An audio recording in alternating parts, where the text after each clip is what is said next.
Hello friends, welcome to TrendTechGuide. Today I will show you how to share your Google Sheet. If you are new to our channel, please hit that subscribe button so you'll never miss an update from us. So let's start.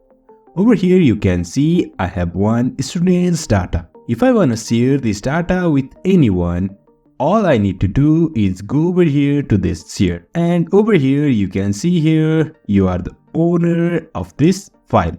Then first of all, go over here to this search box. You can see here add people, group and calendar events. So I will go over here and I will type email of my friend. Then over here you can see here I have added one of my friend's email.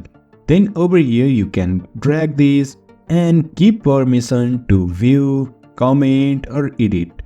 For now, I am giving access just to view this data.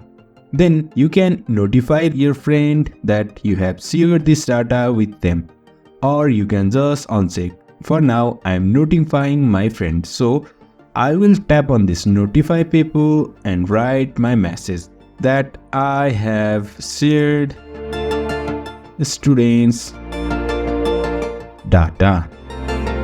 Then just I will send and share anyway. You can see here access updated.